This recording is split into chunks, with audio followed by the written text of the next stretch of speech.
There comes a point in every failing casino owner's life when the mirrors and the status quo is no longer enough.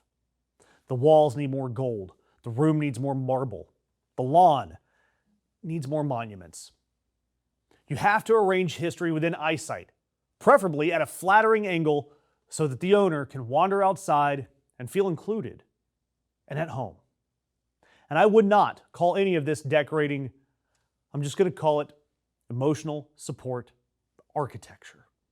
And so Donald Trump quietly added another life-size bronze statue to the White House grounds. Yes, Thomas Jefferson now sits in the Rose Garden, quill in hand, drafting the Declaration of Independence on a patio that Donald Trump installed after paving over the grass. No announcement, no public process, no comment period. And yet 2 White House sources had to confirm that the thing simply appeared. So now the Rose Garden has 5 statues: George Washington, Ben Franklin, Alexander Hamilton, a Revolutionary War piece called Freedom's Charge, and now this new Thomas Jefferson. And 3 of these sculptures are on loan from Harlan Crow, the billionaire who has spent years giving Clarence Thomas luxury travel and a bunch of other gifts. And frankly, look, if you wanted to make a fictional fake billionaire / supervillain, wouldn't you name him Harlan Crow? And nothing says public history like courtesy of the guy with the Justice's yacht invite.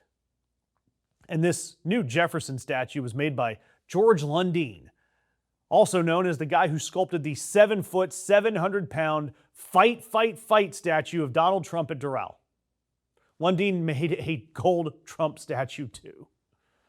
So Trump hired the artist who makes statues of Trump to bring him a new Thomas Jefferson.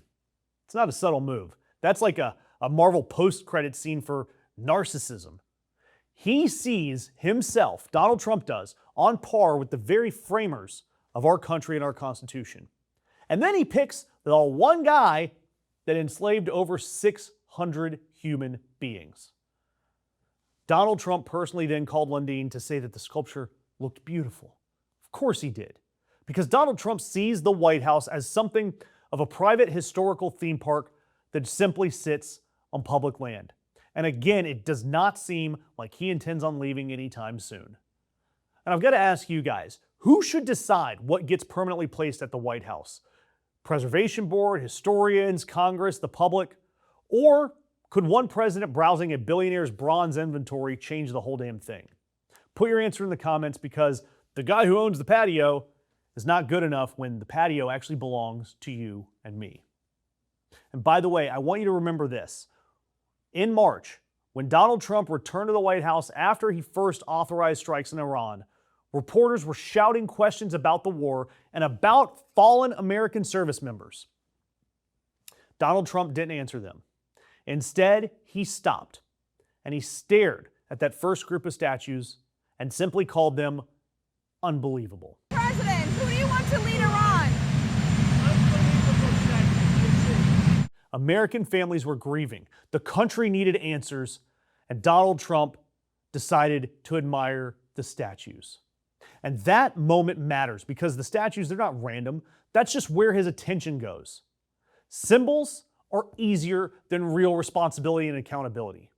Why? Because a bronze soldier will never ask why real soldiers had to die. Bronze founders never ask whether executive power has limits. And bronze presidents never, ever interrupt when somebody is complimenting Donald Trump.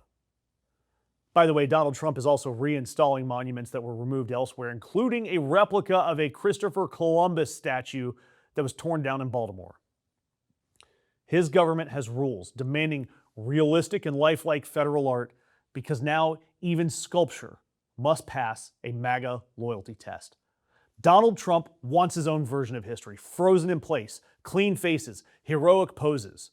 No contradictions, no slavery, no dispossession, no dissent, or any context that might make someone realize that we, as a country, actually have an uncomfortable and complex past. Donald Trump does not want to learn from history. He simply wants history standing quietly around him, making him look smarter. And that's why I'm going to ask you to like, to comment, to share, to subscribe, because independent media like us is how the public is going to find out if another statue gets installed on public land while the owner pretends it is his trashy backyard.